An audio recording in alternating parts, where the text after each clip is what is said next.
आज की इस वीडियो में हम लोग बात करेंगे जो हाल ही में 18 जनवरी को बिहार दरोगा का प्रारंभिक परीक्षा हुआ था 1799 पद के लिए।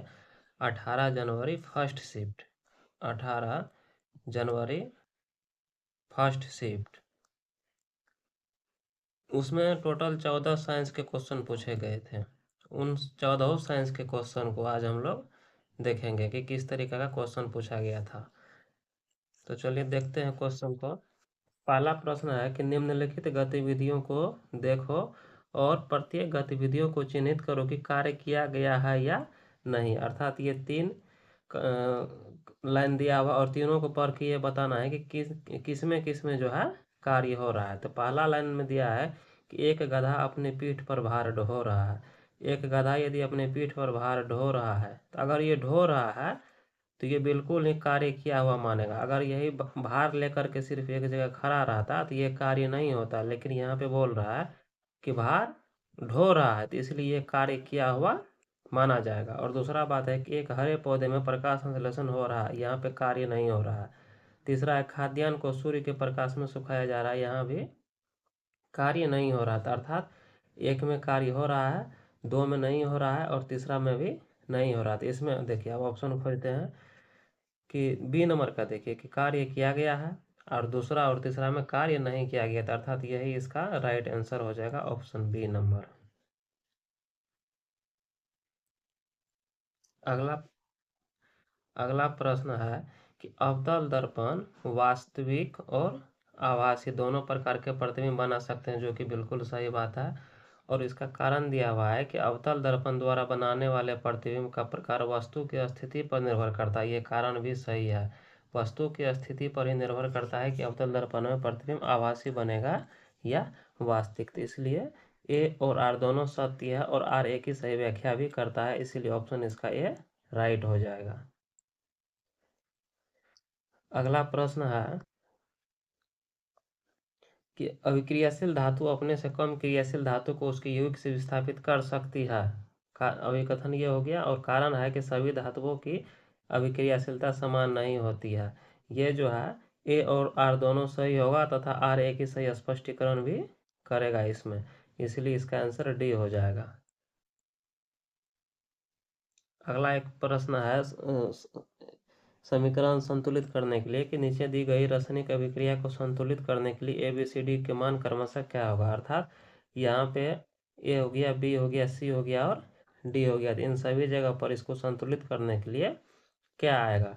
तो चलिए इसको संतुलित अगर हम लोग करेंगे तो ए के जगह पे जो है 2 आ जाएगा, ए के जगह पे 2 आ जाएगा और बी के जगह पे भी 2 आ जाएगा, सी के जगह पे देखिए 4 आ जाएगा और डी के जगह पे 1 आ जाएगा। इस तरीक़ा से इसका आंसर 2 2 4 1, ऑप्शन डी इसका सही हो जाएगा। अगला प्रश्न है कि निम्न में से कौन सा अल्फा कण प्रकीर्णन के प्रयोग का निष्कर्ष नहीं है। तो अल्फा कण प्रकीर्णन के प्रयोग का निष्कर्ष नहीं है तो इसमें जो है 1 नंबर का हो जाएगा कि नाभिक के भीतर का अधिकतर भाग खाली है। इसका सही आंसर यही हो जाएगा। अगला प्रश्न है 6 नंबर का ये प्रश्न है। 6 में प्रश्न दिया गया कि कथन दिया है कि किसी माध्यम का अपवर्तनांक 1.5 है। तो निष्कर्ष इसका आप देखिए, प्रकाश की 40 माध्यम निर्वात की तुलना में 1.5 गुनी धीमी है।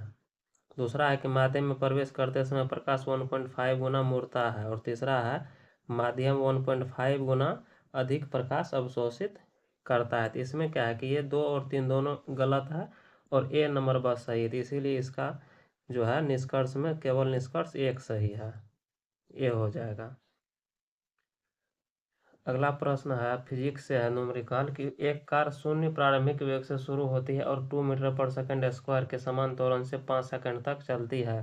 तो कथन ए में दिया है कि कार का अंतिम वेग 10 मीटर पर सेकंड होगा और इस समय में कार द्वारा तय की गई दूरी 25 मीटर है। दोनों इसका कथन सही है, इसीलिए दोनों कथन 1 और 2 सही हो जाएगा।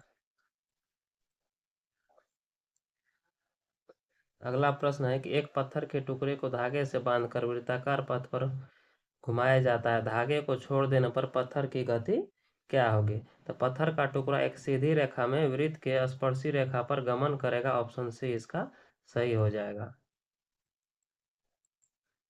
9 नंबर का प्रश्न है कि प्रकाश संश्लेषण के लिए CO2 H2O व खनिज आवश्यक कच्चे पदार्थ है, जो बिल्कुल सही बात है।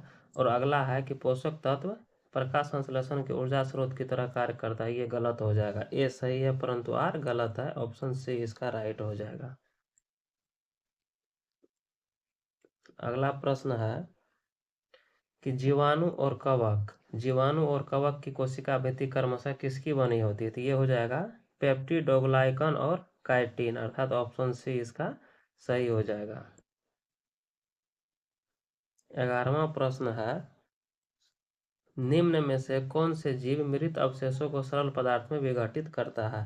तो ये हो जाएगा अपघटक। ऑप्शन बी इसका राइट हो जाएगा।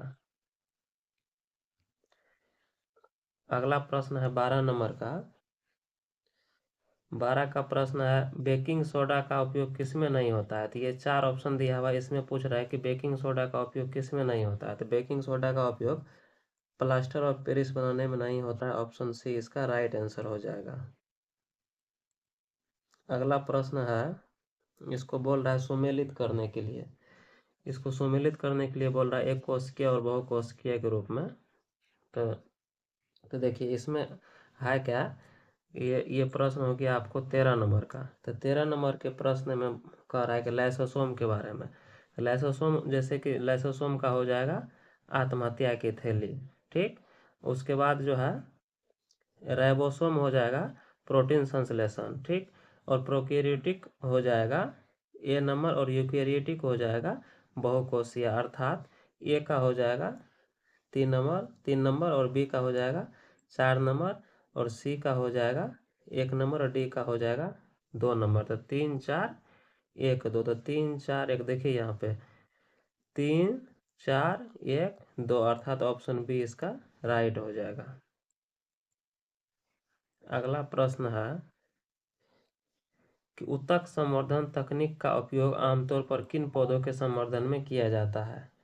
तो उत्तक संवर्धन तकनीक का उपयोग आमतौर पर किन पौधों के संवर्धन में किया जाता है? तो ये हो जाएगा सजावटी पौधों के रूप में। ऑप्शन बी इसका राइट हो जाएगा। इस तरीका से हम लोग ने देखा कि साइंस का टोटल 14 क्वेश्चन पूछा गया था, और अच्छा क्वेश्चन, लगभग 10 क्वेश्चन इसमें से बहुत अच्छा पूछा गया था।